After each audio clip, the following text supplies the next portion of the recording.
Hello guys, welcome to my channel. So आज हम करेंगे lesson number 5th of class 9th physics. तो आपका लेसन नंबर 5th मेरी बुक में वर्क, एनर्जी एंड पावर है। ये बुक दिनेश एंड विनेश की है। सो एनसीईआरटी के टॉपिक्स ही पढ़ाऊँगी मैं इस बुक से, बट इसमें अच्छे से एक्सप्लेन किए गए हैं, तो मैंने ये बुक आपके लिए ली है। ओके, सो नाउ तो फर्स्ट टॉपिक आपका है एनसीईआरटी में work. Okay, work by a force या work done by a force, तो यही पढ़ेंगे हम। So see work done by a force, तो ये जो ऊपर है ना, सबसे पहले मैं ऊपर चल पड़ती हूँ। ये आपके डेफिनेशंस दी गई हैं। ओके, बाद में लेसन के बाद में भी दी हैं डेफिनेशंस, अभी भी दी हैं, वो हम लेसन के बीच में पढ़ लेंगे, इसलिए अभी इसको पढ़ने की ज़रूरत नहीं है। तो work done by a force, तो आप इससे क्या समझते हो? When a force displaces an object through some distance along the direction of the force, work is said to be done. जब हम एक ऑब्जेक्ट पे हम एक फोर्स लगाएंगे, जब उसकी डायरेक्शन भी चेंज होगी एंड उसमें डिस्टेंस भी, वो डिस्टेंस भी कवर करेगा, तो उसे हम बोलेंगे work is said to be done. So simple language में आप इसको हिंदी में भी एक्सप्लेन कर सकते हो। जब हम एक बॉडी पे क्या करेंगे, फोर्स लगाएंगे एंड उस फोर्स के बाद ऑब्जेक्ट अपने डिस्टेंस एंड डायरेक्शन भी चेंज करेगा, तो उसे हम बोलेंगे work is said to be done. When a force displace on an object through some distance along the direction of the force, work is said to be done. सबसे simple language में। Okay, so next देखो इसमें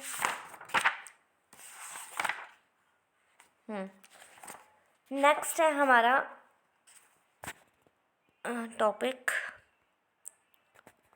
बाकी इसमें तो कुछ बताया नहीं है, बाकी नीचे बोला in the work definition of the work there is a 3 keywords, force, distance and direction.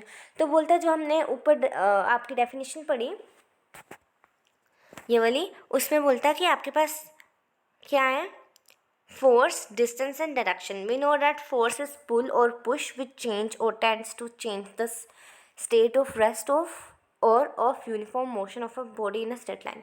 तो बोलते हैं फोर्स तो आपको पता ही है, किसी चीज़ को हम पुश करेंगे एंड पुल करेंगे, वो क्या होगा, हमारा फोर्स होगा। तो नेक्स्ट पे चलते हैं।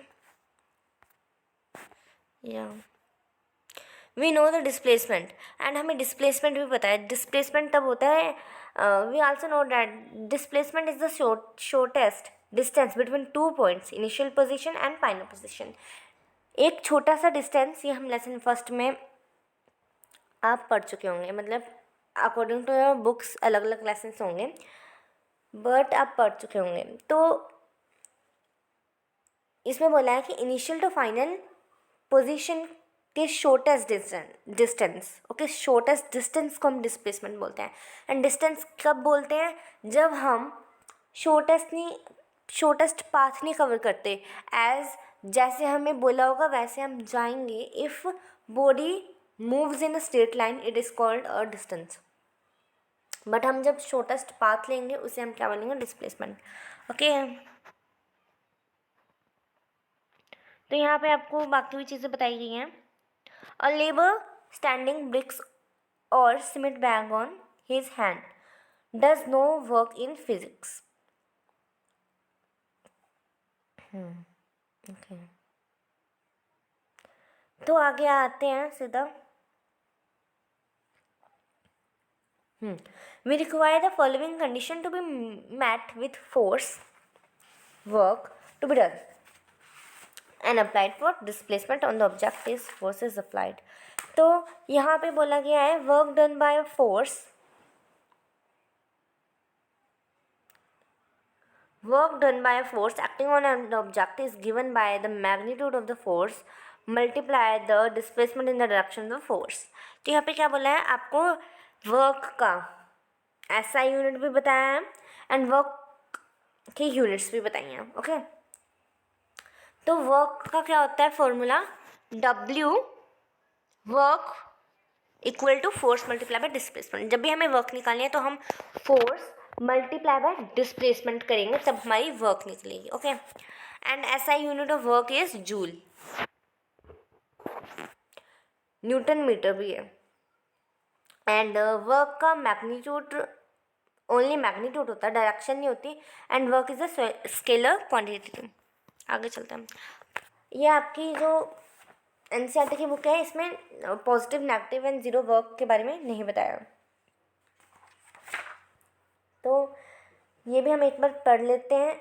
ये मैं ज़्यादा डीपली नहीं समझाऊंगी, बस सीधा सीधा समझाऊंगी कि तुम्हें क्लियर हो जाए. Okay then.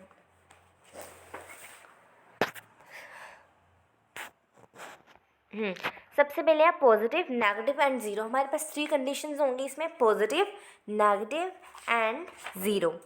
एंड उन 3 पोजीशंस में अलग अलग चीज़ों के बारे में बताया होगा. तो सबसे पहली पोजीशन है हमारी positive work. Work done is said to be positive if the applied force is in the direction of the displacement. In the case angle between force and displacement is zero. तो मैं deeply नहीं समझाऊंगी इसको, सीधा समझाऊंगी because आपकी NCERT की book में है नहीं, जैसे मैंने पहले रिपीट किया. सो इसमें है आपको ये बताया गया है, हम एक वर्क को तभी पॉजिटिव बोलेंगे अगर उसकी if the applied force in the direction of the displacement. अगर जो आपकी अप्लाइड फोर्स होगी वो डिस्प्लेसमेंट में होगी. Okay, and same negative work में है बट उसमें क्या होगा, नेगेटिव हो जाएगा. Work done is said to be negative if the force is an opposite direction of that of displacement. तो बोलता है कि पॉजिटिव में हम तब बोलेंगे जब एक फोर्स जो है अप्लाई हो रही है इन the direction of the displacement, displacement की डायरेक्शन में, ये पॉजिटिव हो गया. एंड नेगेटिव क्या हो रहा है, जब आपकी एक force work done is said to be negative if the force, हाँ, जब आपकी फोर्स जो है अपोजिट डायरेक्शन में जा रही हो डिस्प्लेसमेंट की. ओके, अब हमारे पास ज़ीरो है. ज़ीरो थोड़ा सा दोनों में एक्चुअली दोनों से मिलता जुलता नहीं है, तो ये देख लेना. इन द केस एंगल, ये रहने दो. हाँ, zero. Work done is to be zero if the applied force is zero और displacement is zero. The angle between displacement and force is 90. तो बोलता है तभी हम एक वर्क को ज़ीरो बोलेंगे जब उसकी जो फोर्स होगी वो भी ज़ीरो होगी एंड डिस्प्लेसमेंट भी उसकी ज़ीरो होगी, बट उसकी और the angle between displacement and force, और डिस्प्लेसमेंट एंड फोर्स के बीच में जो एंगल होगा ना उसका वो 90 डिग्री होगा. अंडरस्टैंड? तो यहाँ तक हो गया. अब हम पढ़ेंगे हमारा topic energy. Unit of work देख लो एक बार. हम यूनिट ऑफ वर्क को करते हैं. ये यूनिट ऑफ वर्क फॉर्मूलाएँ कैसे निकालते हैं, अब NCERT की बुक में नहीं है ये बट इसमें, तो इसमें देख लेना एक बार. SI unit of work is joule. जैसे मैंने पीछे बताया कि SI यूनिट क्या होती है, वर्क की जूल होती है. ये किसने दी थी हमें, उनका नाम जूल था तो उनके नेम से उन्होंने यूनिट्स निकाली थी वर्क की, तो हम SI यूनिट क्या होती है वर्क की फिर जूल के नाम से जानेंगे. Work done is said to be 1 joule if a force of Newton displaces a body through a distance of 1 meter in the direction of the force. तो हम वर्क को जूल कब बोलेंगे, बोलता है वर्क को तब जूल बोलना है जब एक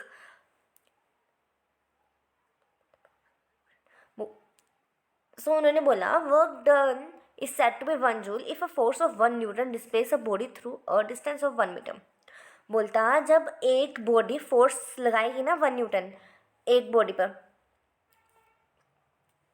and distance of 1 meter and distance of 1 meter and direction of the force according to like जैसे हमने पीछे पढ़ा ना कि वर्क की आपकी डेफिनेशन क्या होती है, वैसे ही है पूरा सेम. तो अब इसको निकालते कैसे, हमें पता है SI यूनिट्स क्या होती हैं वर्क की.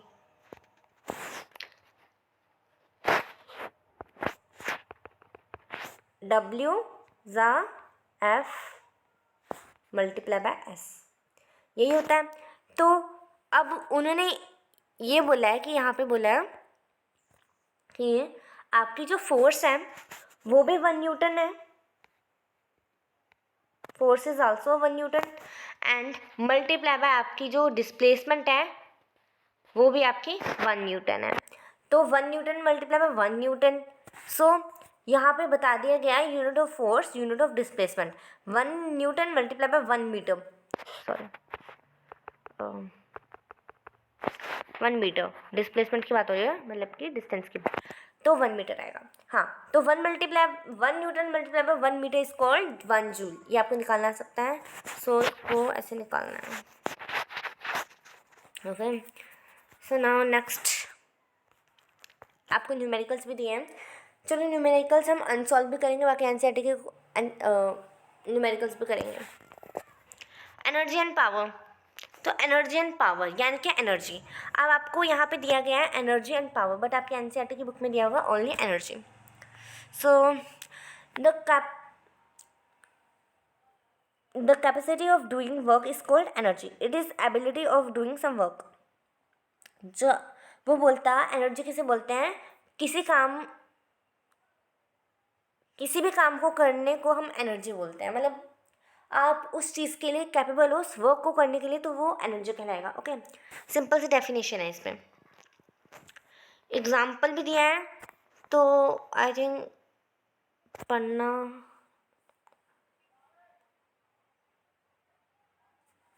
चलो छोड़ो। एनर्जी के बारे में और भी पढ़ते हैं। The capacity of doing work is called energy. It is ability of doing some work, जैसे हमने पहले ऊपर पढ़ा। तो इसको एग्जाम्पल के साथ भी समझा रहे हैं आगे।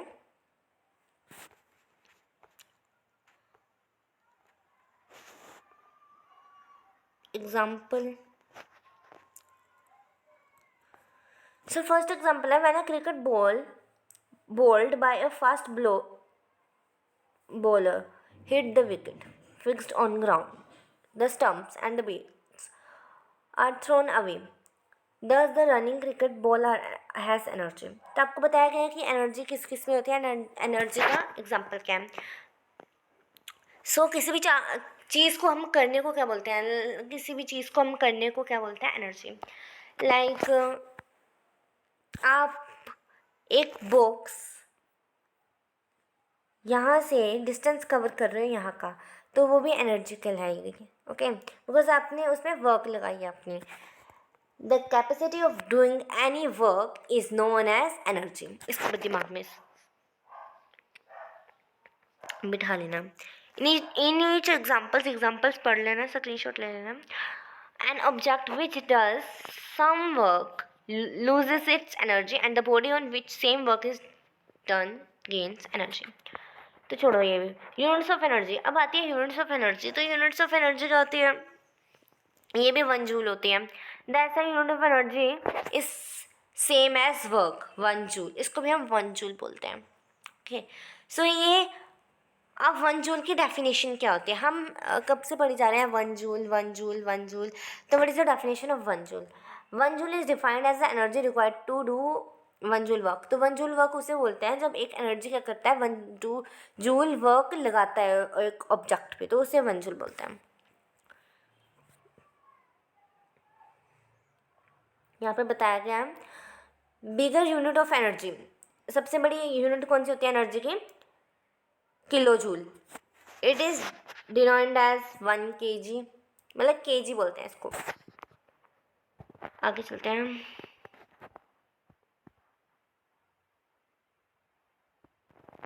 Commercial unit of electrical energy. अब कॉमर्शियल क्या होता है, लार्ज स्केल पर जो एक्टिविटीज़ होती हैं वो कॉमर्शियल होती हैं। Joule is a small unit as compare to very popular units of energy. तो बोलते हैं जो जूल है ना, अगर हमने पढ़ा कि जो वर्क है उसकी डेफिनेशन क्या है 1 जूल, एंड जो यूनिट एनर्जी है उसकी भी यूनिट क्या है 1 जूल। तो बोलता है जो 1 जूल है ना वो सबसे छोटा है, ठीक है, as compare to other units of energy.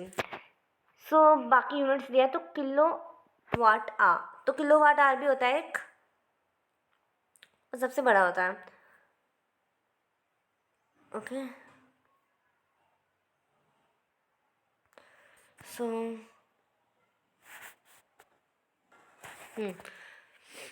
तो इसको कैसे डिनोट करते हैं हम, 1 किलो वाट आ 1000 वर्क 360 सेकेंड्स। अब देखो इसको यूनिट्स को डिराइव कैसे करते हैं हम। अगर आपको ये भी क्वेश्चन आ सकता है, derive the units of energy. If energy की आई तो आपको क्या करना है, 1 kg, मतलब हाँ, तो कमर्शियल स्केल में बताया जा रहा है आपकी नॉलेज के लिए बस, ओनली ऑन। तो 1 किलो वाट आ, तो 1 1 वाट 1000 मल्टीप्लाई बाय कितने आर होते हैं हमारे पास?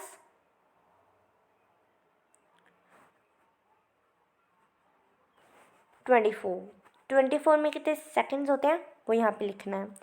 And it will be become this and so 1 kilowatt is called 3.6 multiplied by 10 raised to power 6 joule. इसको मैं ऐसे बोलते हैं. And the electrical energy used in generally expressed in kilowatt is called unit of electricity. And kilowatt तब हम बोलते हैं ना जब इलेक्ट्रिसिटी की एनर्जी को क्या करना होता है, डिफाइन करना होता है. So 1 HP is 746 watts. 746 watts. 1 HP is 746 watt. And 1 HP की फुल फॉर्म क्या है? Horse power. Okay. So next अब हमारे पास आता है kinetic and potential energy, mechanical energy. तो देखो इस बुक में हमें अलग से ना, अब आपके पास एनर्जी का टॉपिक आपके पास क्लियर हो गया एंड हमारा वर्क का टॉपिक क्लियर हो गया. एंड आपकी एनसीईआरटी की बुक में एनर्जी के बाद आपको क्या दिया है? फॉर्म्स ऑफ एनर्जी दी है. उस फॉर्म्स ऑफ एनर्जी में क्या है? Kinetic energy and potential energy. तो उसके बाद पोटेंशियल एनर्जी के बाद आपको इसमें गिवन है लॉ ऑफ कंजर्वेशन. ठीक है, law of conservation.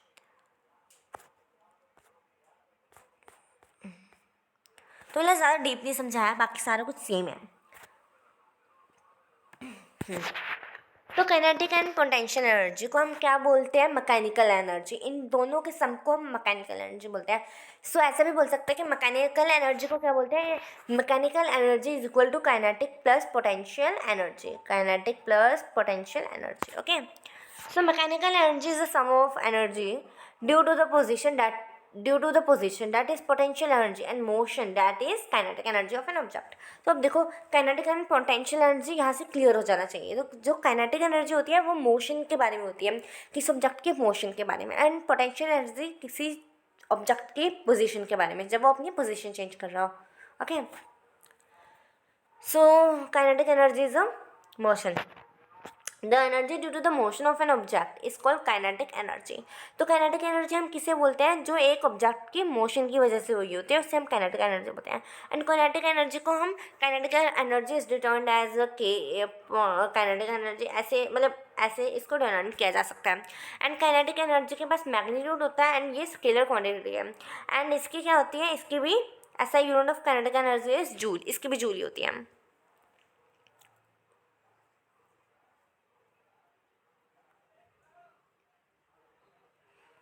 For example falling coconut, flowing water और स्पीड का, flowing aircraft etcetera etcetera. Nutshell पढ़ते हैं. The kinetic energy of an object increase with its speed. Kinetic energy कैसे वो करती है? इंक्रीज करती है उसकी स्पीड के साथ ऑब्जेक्ट की. Anything that has mass and velocity is said to be have kinetic energy. किसी भी ऑब्जेक्ट का इफ मास भी एंड वेलोसिटी भी है तो उसे हम क्या बोलेंगे? काइनेटिक एनर्जी बोलेंगे. Kinetic energy is measured as the amount of work that a body can perform before coming to rest.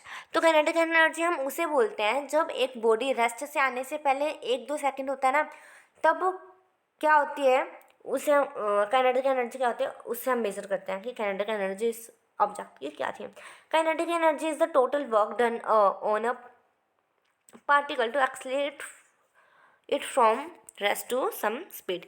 Expression of kinetic energy. तो let me see यहाँ के एनसीईआरटी के कितने एक्सप्रेशन हैं. वैसे क्वेश्चंस आ सकते हैं express kinetic energy and IBM. हाँ है, यस है. तो सबसे पहले मैं एनसीईआरटी की बुक से अभी करवाऊंगी. ओके. चलो we study 3 equation of motion. हमने 3 इक्वेशन ऑफ मोशन समझी थी। The relation connecting the initial velocity u and final velocity v of an object moving with a uniform acceleration e, the displacement s is। तो बोलता कि हमने 3 equations पढ़ी थी, ठीक है, उसमें से जो इधर इक्वेशन यूज़ होनी है ना, जैसे हमने पढ़ा कि काइनेटिक एनर्जी की फुल फॉर्म क्या होती है, तभी हमने फुल फॉर्म पढ़ी। क्या होती है काइनेटिक एनर्जी की फुल फॉर्म?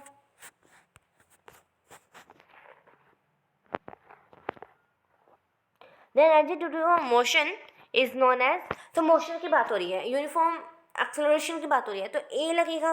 ए किस में आता है? हमें इसके टाइम में ज़रूरत नहीं है, तो आपको आपकी इक्वेशंस भी लगानी आनी चाहिए। तो इसमें अगर टाइम की बात होती है तो हमारी सेकंड वाली इक्वेशन लगनी थी, बट टाइम की भी बात नहीं है, यूनिफॉर्म मतलब डिस्टेंस की बात हो रही है, तो इनिशियल वेलोसिटी की बात हो रही है, सो इसमें लगेगी हमारी third equation. Okay, then using our third equation, तो सबसे पहले ये जो आपकी इक्वेशंस हैं ये मैं आपको आपकी अलग से इस पर वीडियो भी बनाऊंगी, ठीक है। जितने भी आपके इक्वेशंस थे, यूनिट्स डेरिवेशंस थी, ठीक है, डिराइव करने को, वो सारी मैं समझाऊंगी अलग से वीडियो में। तो इसमें थोड़ा सा समझा देते हैं, एंड वीडियो का टाइम भी होगा, तो बाकी बाद में करेंगे। Okay, then v2 minus ut 2as, ठीक है, ये वाली इक्वेशन लगेगी। दिस गिव्स, अब हम क्या करेंगे,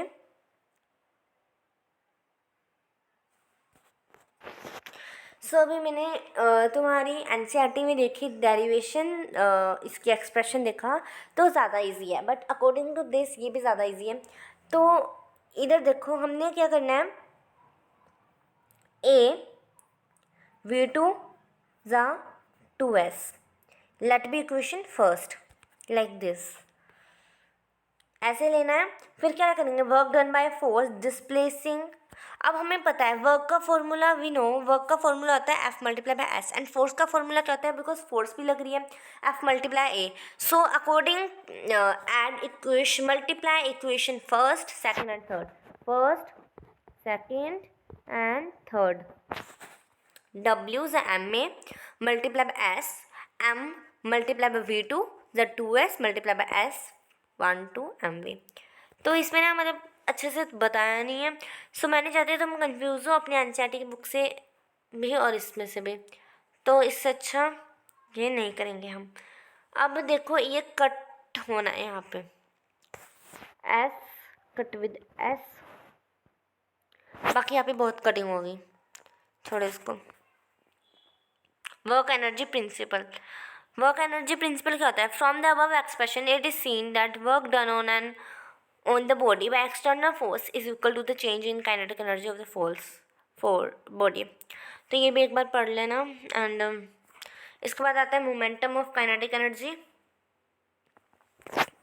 एक्सप्रेशन, जो है मैं एक्सप्रेशंस के लिए एक न्यू वीडियो बनाऊंगी, बिकॉज ऑफ एक्सप्रेशंस ऐसे मैं नहीं समझा सकती, and numericals and units derivation जो थी। सो दूसरे टॉपिक में हम करेंगे potential energy. Momentum and kinetic energy आपकी एनसीईआरटी की बुक में है नहीं, बट फिर भी एक बार पढ़ना होगा तो पढ़ लेंगे, इसमें कोई दिक्कत नहीं है। तो पोटेंशियल एनर्जी करेंगे हम नेक्स्ट वीडियो में। अभी के लिए bye, and please subscribe my channel. Bye bye.